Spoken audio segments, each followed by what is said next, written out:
सोचो, लाल रंग का सिलेंडर भारतीय जनता पार्टी को नजर नहीं आ रहा, उसकी कीमत कहां पहुंचा दी। जिस समय डीजल पेट्रोल महंगा होता है, हर चीज महंगी हो जाती है। ये वही भारतीय जनता पार्टी के लोग जो दिल्ली में बैठ करके $5 ट्रिलियन की इकोनॉमी की बात कर रहे थे, भाई हमारे मुख्यमंत्री जी भी कह रहे थे $1 ट्रिलियन की इकोनॉमी हो जाएगी।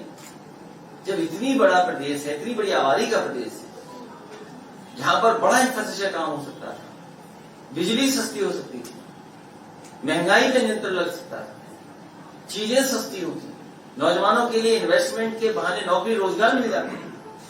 इस सरकार ने न केवल बाबा साहब भीमराव अम्बेडकर जी के सिद्धांत को नहीं माना है, वही डॉक्टर राममनोहर लोहिया जी का जो सिद्धांत था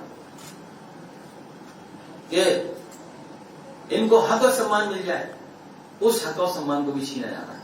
चीजें बेची जा रही हैं, बाजार में हर चीज लगा दी है। कोई सरकार अगर चीजें बाजार में लग जाएगी तो कोई कोई खरीदने आ ही जाएगा। सब कुछ बेचना चाहती है सरकार, और ये सरकार बनी रही तो हो सकता है सब कुछ बेच करके सरकार को भी आउटसोर्स करके छोड़ के चले जाए। इसलिए हम सब लोगों को सावधान रहना है। मुझे खुशी है इस बात की कि जनवादी पार्टी सोशलिस्ट का आज अपना कार्यालय हो गया है, लखनऊ राजधानी में कार्यालय हो गया।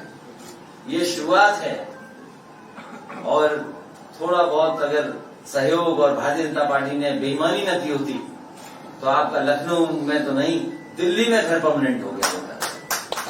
लेकिन भारतीय जनता पार्टी ने बेईमानी की, बड़े पैमाने पर लोगों के ठप्पा लगा दिया, पैसे लेकर के वोट खरीदने का काम भारतीय जनता पार्टी ने किया। चंदौली लोकसभा में बड़ी संख्या में भारतीय जनता पार्टी के समर्थकों ने वोट लेने के लिए लोगों के हाथ पर, उंगली पर स्याही लगा दी। बताओ, ये वही बात है। इसलिए हमें आपको सबको मिलकर के सावधान रहना पड़ेगा, वोटर लिस्ट भी ठीक रखनी पड़ेगी, और समय पर जब वोट पड़ेगा उसके लिए भी ध्यान देना पड़ेगा। बड़े पैमाने पर बैलेट वोटिंग होने जा रही है, उस पर भी ध्यान देना पड़ेगा। मुझे उम्मीद है कि जहां आपको दिल्ली में परमानेंट घर मिल जाता, लखनऊ में परमानेंट अभी आपकी किराए में कार्यालय है, यहां सरकार बनाइए, परमानेंट कार्यालय पाइए।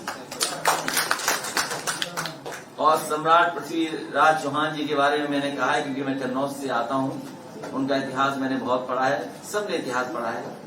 ऐसे कम सम्राट होते हैं, उनको सम्मान नहीं दिया गया है।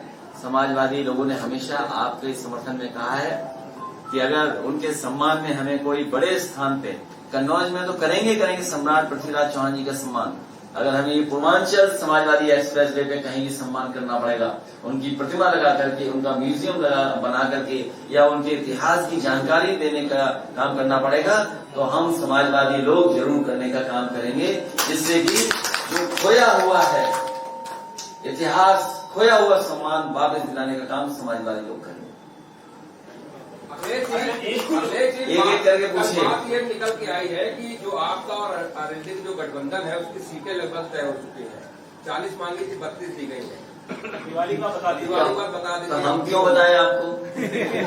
क्योंकि अगर आप हमारे मित्र हैं, हम आपको बता देंगे, लेकिन मुश्किल है ना, आपके माध्यम से भारतीय जनता पार्टी जान जाएगी, इसलिए अभी नहीं बताएंगे। अच्छा, कांग्रेस का भी गठबंधन में आ रही, जिस तरीके से प्रियंका और जयंत की मुलाकात हुई लगभग 1 घंटे, तो क्या कांग्रेस भी आ रही? अच्छा, किसी रेस्टोरेंट में हम किसी से मिल जाए तो कोई बात हुई? हाँ, ठीक बात है, भूल गया था। और मैं फ्लाइट से निकलूं, बात कुछ और किया तो लेकिन सर, रेस्टोरेंट में मिलने के बाद एक साथ जाना दिल्ली उसको दर्शाता है, और अभी जो हम मिला है उसके लिए क्या दर्शाता है?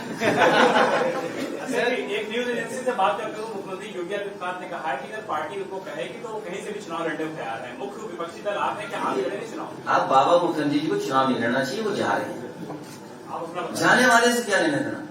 आप चुनाव लड़ेंगे? समाजवादी पार्टी ने तय किया है, और समाजवादी पार्टी तय करेगी, और मैदान में चुनाव जब होगा तो चुनाव में होंगे मैदान में। ये क्या बात हुई? आप क्या कह रहे हो? पार्टी तय करेगी, और जब चुनाव मैदान में है तो चुनाव से पीछे कैसे हटेंगे हम लोग? आपकी एक बयान, क्योंकि जैसे ही हाँ को क्षेत्र पूछोगे बताइएगा, उस समय पर बताएंगे। आपकी बयान को बार बार कई राजनीतिक दलों ने उसको चलाया है, कई राजनीतिक दलों ने उसको सवाल उठाया है, जो आपने महात्मा गांधी और जिन्ना को लेकर कहा था, उसका कॉन्टेक्स्ट क्या था? अगर आप एक बार क्लियर कर दें। नहीं, क्यों करे कॉन्टेस्ट? मैं तो कहूंगा ना कि दोबारा किताबें पढ़ लें, दोबारा किताबें पढ़नी चाहिए। महोला इटावा में और सबसे बड़ा सवाल ये है कि भारतीय जनता पार्टी ये बताए, क्योंकि हम लोग गोमती के किनारे बैठे हैं, जब डिफेंस एक्सपो लगा था तो इसी गोमती किनारे को सजाया गया था, सुंदर बनाया गया था, इसकी साफ सफाई की गई थी, फौज को दिखाने के लिए, जो इन्वेस्टर है उनको दिखाने के लिए हवाई जहाज, हेलीकॉप्टर, रोइंग, न जाने क्या क्या पानी की चीजें, बोट्स डाली गई थी। वो इन्वेस्टमेंट कहाँ है? वो इन्वेस्टमेंट कब आएगा? और यहीं पर सबसे बड़ा एक इन्वेस्टमेंट मीट हुई थी, जिसमें न जाने कितने लाख करोड़ का ये कहा गया था कि इन्वेस्टमेंट आने वाला है, एमओयू हुआ है। आखिरकार कितने लोगों को नौकरी मिली, कितने को रोजगार मिला, कौन सा कारखाना लग गया?